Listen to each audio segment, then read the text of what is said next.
Authorities have identified the suspect in the deadly mass shooting that unfolded early Sunday morning in downtown Austin, where gunfire erupted outside a crowded nightlife venue, leaving 3 people dead, including the gunman, and at least 14 others injured in one of the city's most shocking acts of violence in recent years.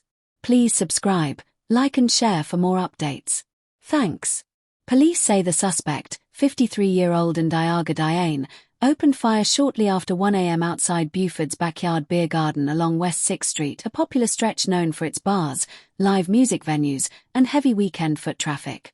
According to investigators, Diagne drove past the business in a sport utility vehicle and began shooting from inside the vehicle using a handgun before stopping, exiting, and continuing to fire into the crowd with a rifle. Witnesses described a scene of panic as patrons ran for cover, some diving behind parked cars and others rushing into nearby establishments for safety. Several people were struck by gunfire in the initial barrage before officers arrived.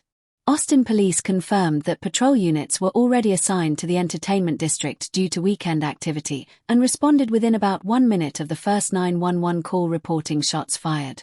Officers confronted the suspect on the street and discharged their weapons, fatally striking him. He was pronounced dead at the scene. 2 victims were also pronounced dead near the bar, while more than a dozen others were rushed to area hospitals with injuries ranging from gunshot wounds to trauma sustained while fleeing. Medical officials reported that at least 3 victims remained in critical condition following emergency surgeries. Austin Police Chief Lisa Davis said during a press briefing that the rapid law enforcement response likely prevented further bloodshed. She noted that officers secured the area quickly and began rendering aid to victims until paramedics could transport them. "Our officers moved toward the danger without hesitation," she said, emphasizing that the situation could have been far worse without immediate intervention. Investigators recovered multiple firearms believed to have been used in the attack, along with ammunition and other items from the suspect's vehicle. Authorities are reviewing surveillance footage from nearby businesses, traffic cameras, and police body cameras to reconstruct a detailed timeline of events. Detectives are also conducting ballistics testing and interviewing dozens of witnesses who were present in the crowded district at the time of the shooting. Federal authorities, including the FBI, have joined the investigation through the Joint Terrorism Task Force. Law enforcement officials said materials recovered from the suspect's vehicle, including written documents, are being analyzed to determine whether ideological motives or extremist influences played any role.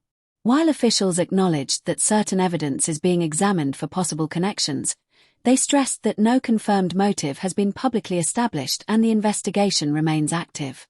Mayor Kirk Watson called the shooting a devastating tragedy for the city, offering condolences to the victims and their families.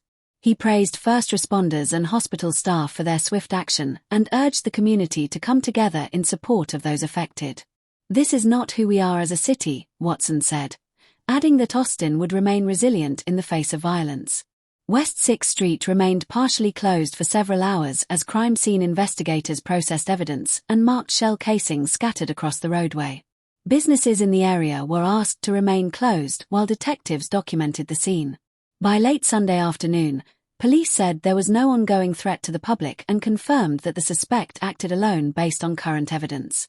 Authorities are continuing to gather information about Diagne's background, including his residency status, employment history, and any prior interactions with law enforcement.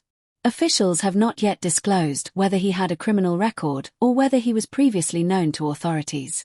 They are urging anyone with additional video footage or information about the events leading up to the shooting to contact the Austin Police Department. As the investigation continues, community leaders and residents are grappling with the impact of another mass shooting in a busy public setting. Vigils are expected to be organized in the coming days to honor the victims, while city officials review security measures in entertainment districts to prevent similar incidents in the future.